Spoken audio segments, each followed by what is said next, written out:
भगवान तक के स्तोत्र आप सबने पढ़ लिए हैं और उनके परिचयों को भी जाना है। बीच बीच में हम पहेलियां भी कल्याण कल्पतरु ज्ञान पहेली के नाम से डिस्प्ले करते हैं ज्ञानांजलि ऐप पर। अभी 5 नंबर की पहेली ज्ञानांजलि ऐप पर उपलब्ध है। परसों तक, बल्कि परसों तक आप लोग उस पहेली को ज्वाइन करके और उसमें प्रश्नों के उत्तर भर करके भेजें और उसके बाद हम 10 तारीख को लकी ड्रा के माध्यम से आपको पुरस्कार निकाल करके विजेताओं के नाम भी घोषित करेंगे एवं किसके कितने नंबर आए हैं ये भी जैसे हर पहेली के रिजल्ट में घोषित किया जाता है वह भी घोषित किया जाएगा। अब चंद्रप्रभ भगवान की स्तुति की ओर ले चलते हैं। ओम ह्रीं श्री चंद्रप्रभ जिनेन्द्राय नमः। संसार वने भ्रमता हि देवे क्लेशोऽपि सुखं नहि लब्धमेव त्वं वेत्सि च मेऽखिल दुःखमाप्तं चन्द्रप्रभं मामवतात्तरं वै।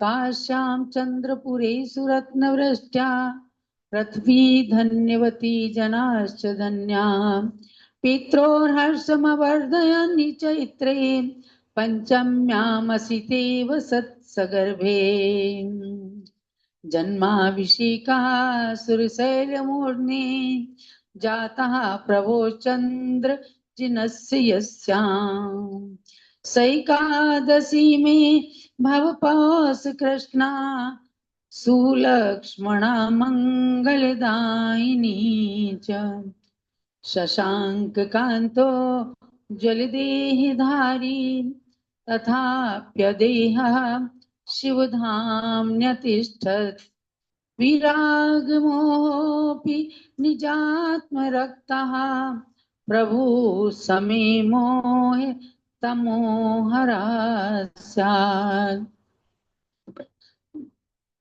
जगन जन्म प्रसिद्धे दिवसे जिनेशः दिगंबरो भूत् परिहृत्य ग्रंथिं कैवल्यलाभेन हि सप्तमी स्यात् पूता प्रसिद्धा सित फाल्गुनीयां तन्मासि शुक्ला किल सप्तमी स्यात् तन्मासि शुक्ला किल सप्तमीयां तस्यां विमुक्तो किल कर्म दूरः ज्ञानैक सिन्धुर्भुवनैकबन्धु जिनः समेता सततं निषीद सुरपतयः प्रणमन्ति सदा गणपतयोऽनुसरन्ति मुदा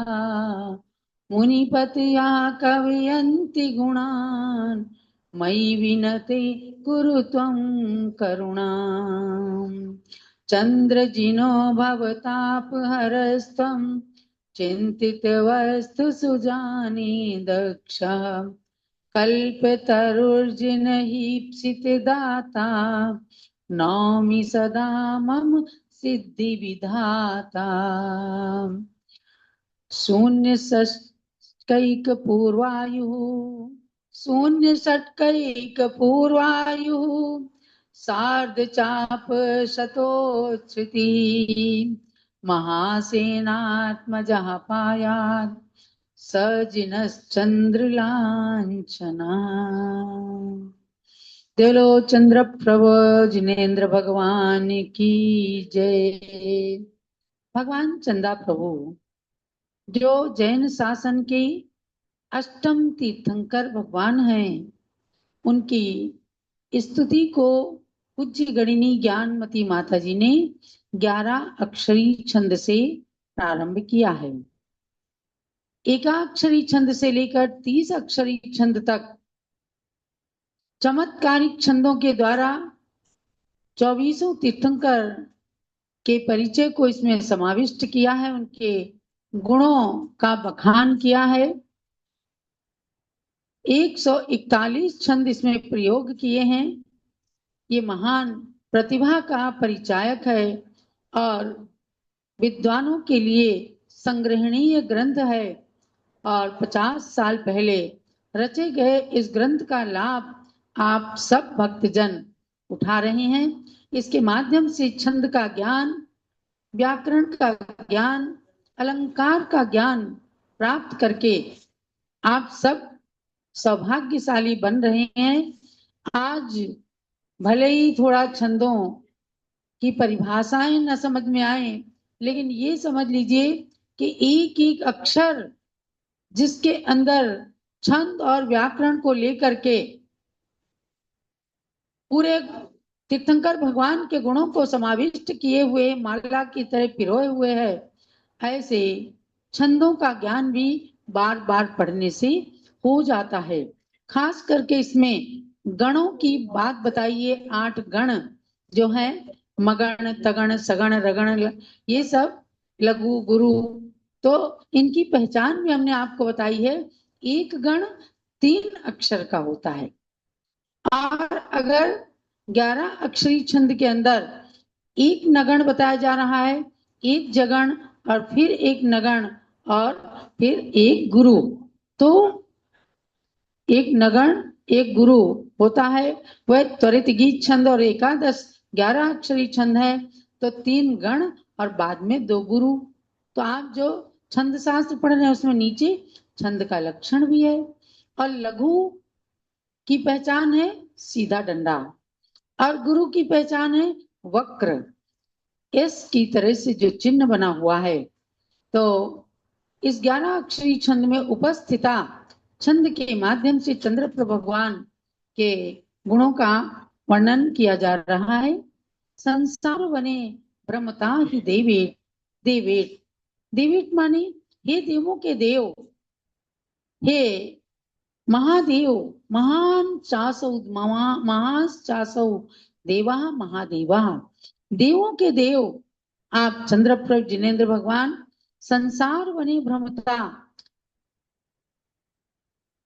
संसार रूपी वन के अंदर भ्रमण करते हुए मैंने जो है लेशोपि सुखम नहीं लब्धम एवं, मैंने लेस मात्र भी सुख को प्राप्त नहीं किया।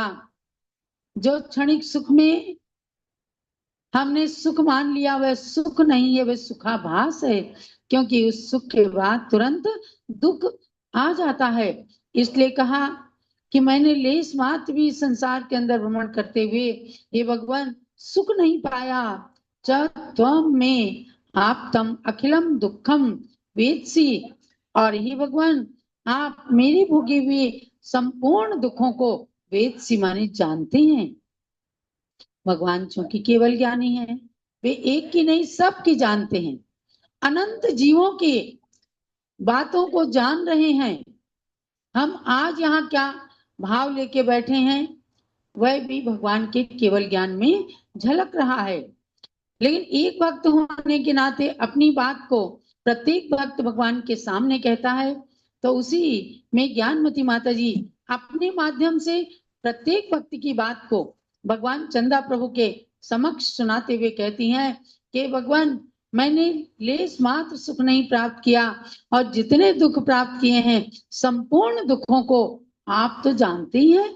कितनी बार मैं नरक में गया, कितनी बार निगोद में गया, कितनी बार स्थावर की पर्याय पाई, सब कुछ आप जानते हैं, आपसे कुछ भी छिपा नहीं है। इसलिए हे चंद्रप्रभ भगवान वही तरम माम अवतात, हे चंदा प्रभु भगवान शीघ्र ही आप मेरी रक्षा करें। अवतात मारे, अवतात माने रक्षा करें, मेरी आप रक्षा करें। भगवान कोई आपकी रक्षा, हमारी रक्षा करने वाले नहीं है, लेकिन ये स्तुति का एक प्रकार है, क्योंकि भगवान की शरण से ज्यादा रक्षित स्थान कोई हो नहीं सकता। जब कहीं कोई भागते भागते भागते भागते अपनी सुरक्षा के लिए जाते हैं, कोई जिन मंदिर मिल जाए, कोई संत मिल जाए, तो उसके चरण में जाकर या मंदिर के अंदर जा करके अपने को सुरक्षित महसूस किया जा सकता है। क्योंकि आज भी उन जिन मंदिरों के अंदर अपनी सुरक्षा है, जहां जा करके एक राजा विजय ने मृत्युंजय कर लिया था, अर्थात अकाल मृत्यु को भी जीत लिया था। ज्योतिषी ने भी उनको बता दिया था कि 7 दिन के अंदर आपके ऊपर वज्रपात होने वाला है, आपके सिंहासन पर। मंत्रियों ने सोचा कि कैसे क्या करें क्या करें। किसी ने कहा पेटी में रख दो, किसी ने कहा समुद्र में छिपा देंगे, किसी ने कहा विजयार्थ की गुफा में ले जाएंगे।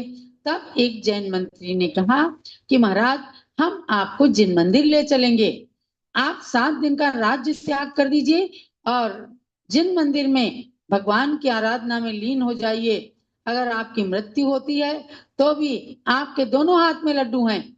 यदि अकाल मृत्यु से बच जाते हैं, वज्रपात से बच जाते हैं, मान लीजिए संत ने बताया है तो उसकी बात सही होगी, तो आप बच जाते हैं यदि, तो पुनः आपका राज्याभिषेक हम करेंगे। और अगर नहीं बचते हैं, मर जाते हैं, तो आपको देवगति मिल जाएगी। राजा के मन में भी ये बात जच गई। मंदिर में जाकर भगवान की आराधना करने लग गए और उस सिंहासन पर एक पत्थर की प्रतिमा रख दी गई। राजा के नाम पर मंत्रीगण शासन चलाने लग गए। 7 दिन के बाद एकदम समय पर बहुत तेज गर्जना होती है और बिजली गिरती है, वज्रपात होता है। ठीक उसी सिंहासन पे गिरती है, मूर्ति चूर चूर हो जाती है और राजा मंदिर में होते हैं। वहां गड़गड़ाहट की आवाज सुनी, सबने समझ लिया उपसर्ग आया है। उपसर्ग होने तक अन्न जल का त्याग किया और उसके बाद सारी बादल की गड़गड़ाहट मिट गई। और मंत्रियों ने कहा, राजन, सिंहासन के ऊपर जो प्रतिमा थी वो चूर चूर हो गई है, आपका उपसर्ग टल गया, आपने अकाल मृत्यु पर विजय प्राप्त कर ली। तो किसने किया? ये भगवान ने रक्षा की, अर्थात भगवान की भक्ति के प्रसाद से उस राजा की रक्षा हो गई। इसलिए स्तुति में कहते हैं, मृत्युंजय एक स्तोत्र है सुंदर सा। आप महावीर चालीसा की छोटी सी पुस्तक है, उसमें महामृत्युंजय स्तोत्र है, उसमें आप पढ़िए। इस राजा का भी कथानक आता है। इस स्तोत्र को पढ़ते पढ़ते आपको ऐसा लगेगा कि हमारे सारे उपसर्ग टल रहे हैं। और यदि आपकी कुंडली के अंदर कोई काल सर्प योग आदि, शनि ग्रह आदि के निमित्त से कोई अकाल मृत्यु का योग होगा, तो निश्चित रूप से उस मृत्युंजय स्तोत्र को पढ़ने से, उसमें जो मंत्र है उसका जाप करने से अकाल मृत्यु टल जाएगी। ये भगवान जिनेंद्र की भक्ति का प्रतिफल होता है, जो हमने पग पग पर देखा है कि अकाल मृत्यु के ऐसे अनेक घटनाएं जीवन के अंदर टली हैं। ज्ञानमती माता गंभीर से गंभीर स्थितियों में आई, हमने भगवान के सामने केवल यही कहा कि भगवान, अकाल मृत्यु टलनी चाहिए, हम 1000 कमलों से आपकी आराधना करेंगे। इसीलिए कमल मंदिर जो जम्बूद्वीप हस्तिनापुर के अंदर निर्मित है, अतिशयकारी कमल मंदिर है, वहां कल्प वृक्ष महावीर भगवान विराजमान हैं और वह घड़ी टली और 1008 कमल के पुष्पों से भक्तों ने भगवान महावीर की आराधना की, इसीलिए वे कल्प वृक्ष कहलाते हैं। न जाने ऐसे कितने उपसर्ग टले हैं और कल्प वृक्ष के समान भगवान फल प्रदान करने वाले हुए हैं। भगवान चंदा प्रभु की स्तुति में इस प्रकार से कहा गया कि चंद्रप्पा प्रभु भगवान वह त्वरम माम अवतार, इसलिए आप शीघ्र ही देरी मत कीजिए, भगवान मेरी रक्षा कर लीजिए। ऐसे करते हुए चंदा प्रभु भगवान की स्तुति मैंने पूरी भी पढ़ दी है, जो आपको भारत गौरव गणित ज्ञानमती यूट्यूब चैनल पर पूरी ये स्तुतियां अलग मिलेंगी। जब भी आपको इन चमत्कारिक स्तुतियों को सुनना हो, यूट्यूब चैनल खोल लीजिए और इन स्तुतियों को सुनिए। उसके बाद स्तुति के एक एक श्लोक का अर्थ वो अलग से क्लास में के रूप में उसमें अपलोड हुई है। तो ऐसे करके आपका अध्ययन भी चल रहा है, भगवान की स्तुति भी चल रही है और रत्नत्रय महोत्सव भी चल रहा है। अब हम आते हैं क्रम प्राप्त रत्नत्रय महोत्सव